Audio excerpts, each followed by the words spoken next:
Saki here and welcome back to my channel. This channel is for those of you who love luxury goods, who love the color pink, and of course, who love handbags. So if you are interested in any of those things, please join me and hit the subscribe button. Alright, so today we are going to be talking about leathers, handbag leathers. Now, I have come up with a list of the top 3 most durable leathers in my collection and also the bottom 3. So we are going to be talking about what is the most durable hard-wearing leathers and what is also the worst leathers when it comes to durability. Now, I do have a couple of quick disclaimers. I'm not going to be talking about, all of the different kinds of leathers out there because obviously I don't own and have experience with every single type, but I am going to be talking about, just in my collection, which of those that I think are the top 3 and the bottom 3. Now, I also want to say that I have a couple of exclusions. I'm not going to be talking about my python leather bag because I just don't think that really applies to anybody out there. It's not a really common leather, and we all know exotic leathers are very, very fragile, so I'm just not going to be talking about that. And then the next thing is that I did say leathers specifically, so I'm not going to be talking about, Louis Vuitton canvas. We all know how durable that is anyway, so this is going to be strictly leathers. Alright, so what should we do? Should we do like one and one, or should we do all good first or all bad first? Let's just start out with like the more fragile leather so we can end this, video on a good note. The first one that I'm going to be talking about is the obvious, and that is lambskin. So here I have my Lady Dior in the My Lady Dior or the small size, and this is in lambskin leather. Now, I have a love-hate relationship with lambskin.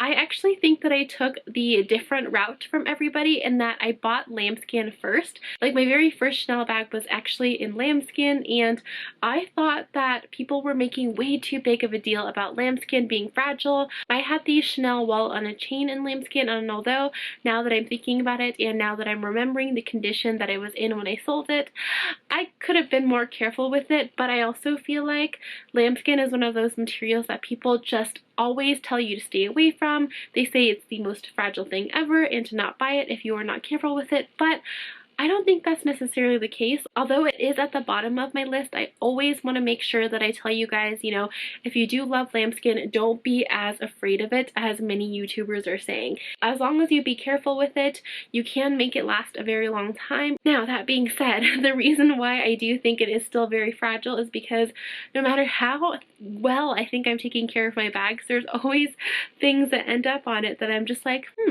how did that happen?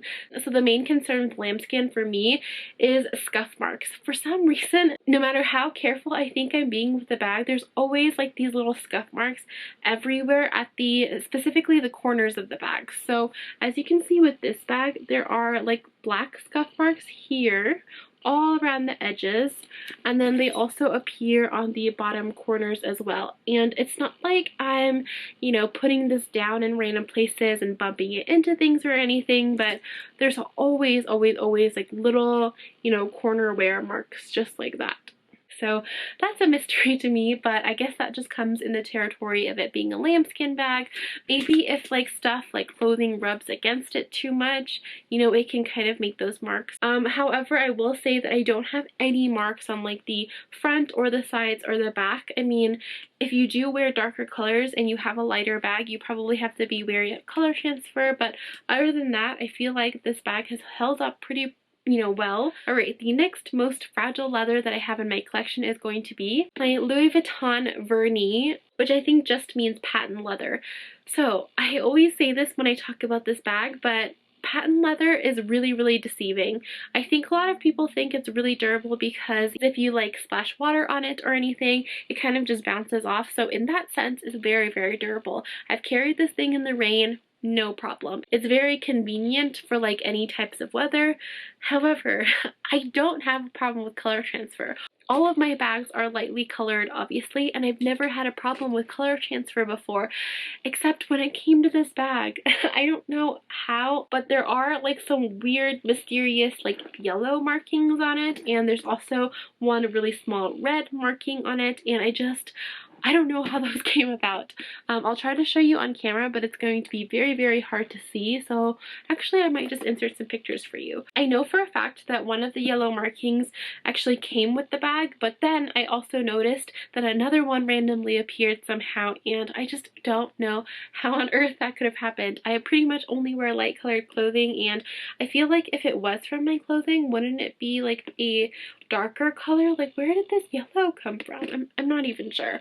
So I've noticed that this happens a lot with patent leather. I think Lindy SS actually has this bag, and she talks about it too, where she has like a dark like maroon color on her bag, and I don't think that she knows where it came from either. I just know that like I've heard so many stories about patent leather bags where like, you know, they're stored next to other colored bags and they just randomly absorb that color, or you know, if you wear it too much with like jeans or something, you can definitely get color transfer that way as well. Oh, I found the red mark. See, where did that come from? Anyways, yeah, very, very deceiving. It seems like it would be durable, but oh heck no, when it comes to color transfer, it's just not that durable. Alright, and the last bag is going to be this one right here. This is my Chanel Jumbo in the iridescent leather. So I guess this is like more of a grained pebbled leather, but they don't call it caviar. But the reason why I'm putting this one in the list of least durable is because there's just so much corner wear on it already, and I think it's because of like the shininess of the iridescent leathers. I wasn't sure if I was going to include this one because, you know, the iridescent leathers aren't something that you can buy all the time, but I feel like they are popular enough to where like people should know this about iridescent leathers. So I actually made a whole video talking about the wear and tear of the iridescent leathers. I do have a couple of different bags in this leather, and now I have a card holder in this leather as well. But in that video, basically I talked about how I had only had this bag for a couple of months, and I already noticed there's like some corner wear. I don't think it's gotten worse or anything, but you can definitely see that like the corners have faded and they've like lost their shine, and then even in some corners it's almost turned like white. I don't know if that's kind of like the color, you know, underneath all the shininess, but it's definitely like a little bit whiter. Actually, I take that back, it has gotten worse. I noticed that like not only is there corner wear over here, the rubbing has kind of extended to like the other parts of the seam, which it's so disappointing. I don't even wear this bag as much as I used to, but it does seem like it has gotten a little bit worse. So I think if you do have a bag like this, you do have to be careful with it rubbing against anything. I mean, for the most part, because this is so large, it does rub on my body when I am carrying it. I always carry on the double strap like this, so like this part always hits my body, and obviously like this part as well. So you just really have to be careful about it rubbing on stuff. I don't have this problem with my small classic Chanel flap just because I think that is, you know, a smaller surface area and it doesn't rub against my body as much, so that might be it. But yeah, although this is deceiving in the fact that it is, you know, pebbled leather, just the fact that it's super shiny, I just think that makes it a little bit more fragile than other like pebbled leathers in my opinion. And yeah, you just have to be really, really careful about the rubbing if you do want this bag to last a long time. Alright, so let's move on to the more positive things and let's talk about the most durable leathers. The first one that I'm going to be talking about is the Louis Vuitton Empreinte leather. Now I feel like this one and probably the Epi leather is also really durable, but since I don't have anything in the Epi leather, the only reference that I have is this Empreinte leather. Now this is more of their like grained leather, and I think it's always like embossed with the Louis Vuitton logos as well. Now I've had this pochette Matisse for, I want to say definitely over a year, maybe almost 2 years now, and wow, this thing has been through the ringer. This is one of my go-to bags when like, I don't know, I just don't know what to wear, or if I'm going out in like nature or something, I always bring this one. I know it's kind of crazy to bring like a Louis Vuitton bag to like the mountains or something, but I always like to carry this one. You know, I never have to worry about it or anything. First of all, I also think that this is one of those bags that's like water resistant, so if you're like carrying it in the rain or something, raindrops will kind of always, you know, brush off. And I think I've like spilled coffee on this accidentally once, and all I have to do is, you know, wipe it off and it looks good as new. So yeah, I do feel like this leather is very, very durable. Another thing I will have to say is that there isn't much corner wear. I mean, there is a little bit of like black marks right here, but I think I can just easily rub that off. I don't think like any of the leather has actually worn like on the sides or anything, so that is really good as well. So yeah, I think it's really, really durable, super scratch resistant as well. I don't think I have any scratches on here. No, I take that back. I actually do have one really, really small scratch on the handle, but that was totally my fault. I was actually trying to put a bag charm on here, and I just scratched the leather with my bag charm. Oh my god, I can't believe that I did that to myself. But yeah, I think if you're careful and you don't do stupid stuff like that, it will definitely be very, very durable for you. Alright, the next leather that we're going to be talking about is the Prada Saffiano leather. I actually really, really love the look of this leather. I think that some people don't like it because like other brands have like copied it, or other brands started using this like Saffiano technique. Specifically, I'm thinking of like, you know, Michael Kors uses this kind of leather a lot, but I think that it's really, really pretty, and also it is so, so freaking durable. Now you guys will know that I use my Prada Odette bag like so much. I even brought it to Disneyland with me once, and I'm pretty much just, you know, really, really carefree with this bag. I mean, I love using this bag, you know, as like a crossbody bag and just one of those really, really casual bags when like I don't know what's going to be happening during the day. I never have to worry about water with this. When it comes to durability, I feel like, you know, the water resistance part is really, really important. I don't think I've necessarily spilled anything on this bag before, but I don't think that you'd have any problem, like, you know, if you spilled your drink on it or something, just wipe it off and I'm sure it'll be fine. So when it comes to durability, I think the Saffiano leather is really, really good. I do think that though in the like larger bags, like maybe the you know, Prada Galleria bag, I think that the Saffiano leather tends to lose its structure a little bit and kind of sag if like the bag is a little bit bigger, so that is something to keep in mind.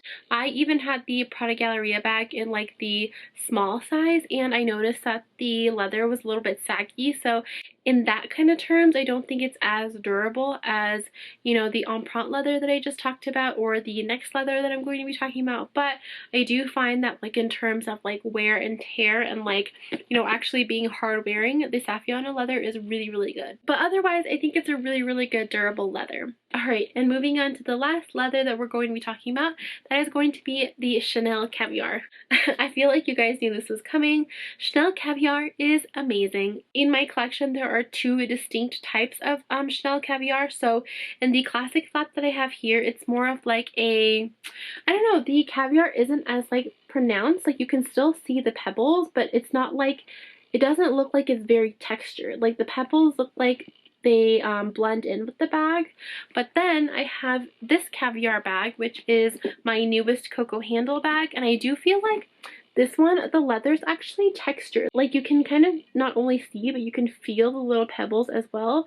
I don't know if you'll be able to notice the difference. Maybe I'll bring them up, both of them for you. Can you guys tell there's a difference? Like the Chanel Classic flap kind of looks like the pebbles are more like ingrained in the skin of the bag. I don't know if that sounds creepy, but the Coco handle, you can kind of see that the pebbles are like, I don't know, just like more bumpy, I guess. I don't know. Either way, they're both very, very durable in my opinion, but I just thought that was interesting to note. Anyways, so I have noticed that this bag, you know, doesn't have any really big wear on it. And this one, if you know my collection, is actually from 2004, so it's very, very old. I kind of consider it vintage since it's like, you know, 15 years old, 16 years old now, I'm sorry. So, I mean, just the fact that it's that old, and I mean, there's really no, like, visible wear. I think the only bits of wear that I can see are that there is a little bit of, like, darkening on, like, you know, this part right here. I think that's from the metal though. Like sometimes, you know, when metal gets old, it kind of like rubs off like a little black mark. So I think that that one, and then there's this little bit of wear as well. I don't know if you can see it, but there's like a little bit of gray or like a black mark right here, and I think that's from the chain. So I mean, I just think that comes with like age and stuff, and I also think that if I really gave it a good rub down, I could easily take those marks off. The only other thing that I will have to say though is that you still do have to be careful with rubbing. I mean, granted, mine is very, very, very old, but you know, there is a little bit of wear on the corners where you can see the color has rubbed off slightly. I mean, it's very, very, very minimum.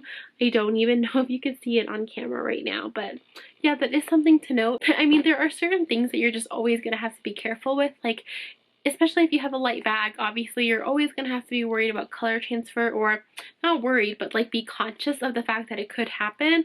And then, you know, rubbing happens with every single type of leather there is out there. I'm just saying these three that I'm mentioning as my most durable leathers, they're just a little bit more robust when it comes to those things that you still normally have to be careful about, but you can be a little bit more carefree with these types of leathers. But yeah, I think out of all of the leathers that I talked about, this one's really interesting because it's not like the most durable out of the durable leathers, but I also think that there's a fine balance when it comes to the caviar leather in terms of like looking really, really beautiful and luxurious and also being very durable. So I think that's what I really like about the Chanel caviar. Like, I like the Prada Saffiano leather too, and I do find it to be very durable, but I just don't find it like as pretty or luxurious, whereas like I can look at a Chanel caviar bag and be like, wow, that's still, you know, beautiful and luxurious even though it is pebbled.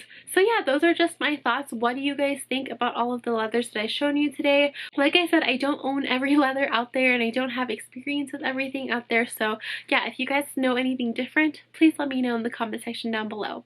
If you did like this video, please don't forget to give me a thumbs up, and don't forget to subscribe to my channel if you did like it as well. I do videos like this every single week. Alright, thank you guys so much for watching. Stay safe, stay healthy, and I will see you next time. Bye!